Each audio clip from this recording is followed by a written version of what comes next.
Morning, Gospel Life Church. Hope everything's going well for you on this beautiful Saturday, Wednesday, beautiful Wednesday. Meant to say sunny and got all that confused. Sunny morning. Um, as we look to what's coming up, I wanted to give you a couple of updates and insights into the next few weeks. This weekend in particular, I hope you're coming. Gospel Life Family Fellowship Weekend. It's going to be a great time. Saturday, lots going on. We got a men's kayaking trip. Got some things going on at the camp. Arts and crafts. Got the teens away at an escape room. And of course, my favorite in the evening, a talent show, which is just a fun time, chance for us to kind of goof around as a church, have fun, see some of the neat talent that some people have, and other people that try to have talent. It'll be a really, really good time that Saturday.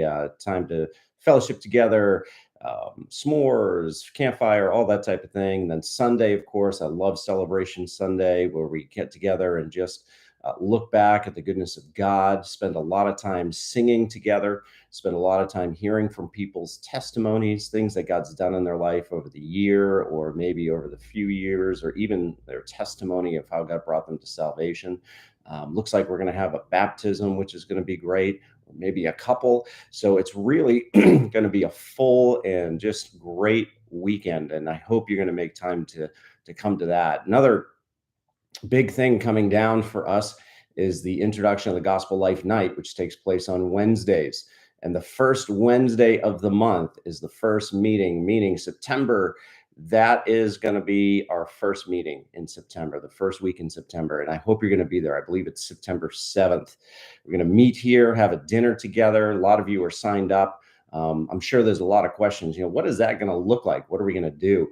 And just to remind you, that first night in particular, we're going to look at a large section of scripture and just kind of answer some questions concerning that section of scripture. Bring up questions, tell you what you're going to learn in the upcoming weeks in Abide and Cornerstone, and then also with the growth groups. But it's going to start off with some music. We got people playing some music for us, and we're going to sing together, have a chance for you, anyone in the church, to share a testimony, things that God's teaching you, maybe answers to prayer, requests that you've brought to Him that you've seen His hand work in, maybe areas that you're growing in, and you just want to share that, and also encourage the rest of us to continue to grow, however that might look. But we're looking to have a good time of singing in the beginning, time of testimony.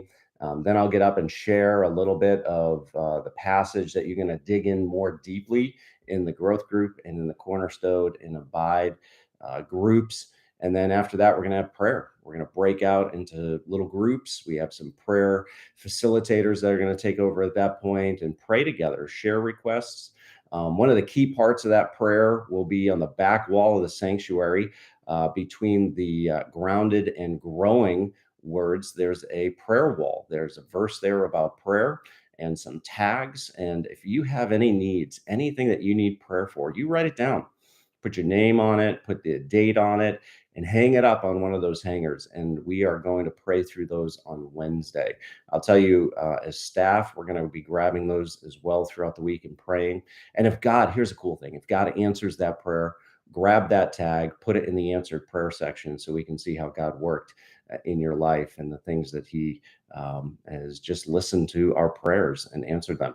So that's pretty much what the first night is going to be. We got kids program going on as well during that time. Encourage, we have youth group going on at that time. So a whole family event. Just encourage you to be part of that. It'll be a really good time, and I look forward to seeing you there. I do have one verse I want to share with you. I was reading this morning in Psalm 64. It's kind of an interesting psalm where David spends some time talking about the wicked and just their plotting and how they really live without a presence of God in their life. And it seems like things are going pretty well for them. They do pretty well at what they're doing in their wickedness.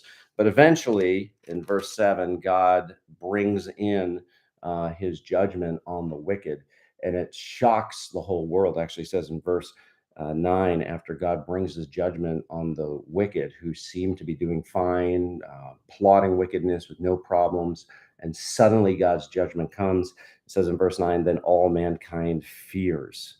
They tell what God has brought about and ponder what He has done. It surprises them. that God would do this.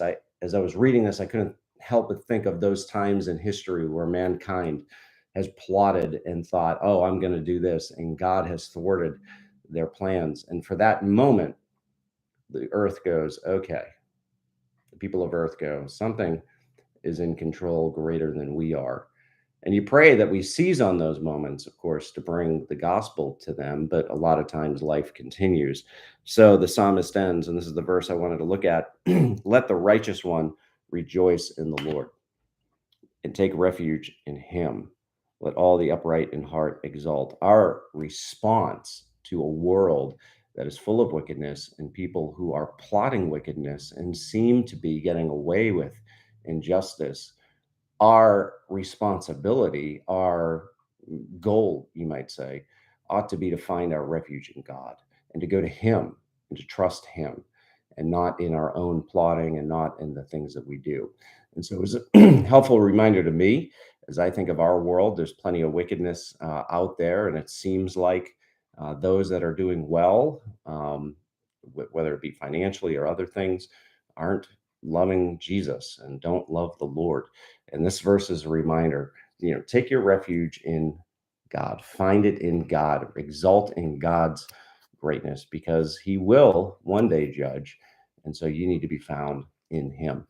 I hope you have a wonderful week. I am looking forward to this weekend. Hope to see you there. God bless you all. Bye.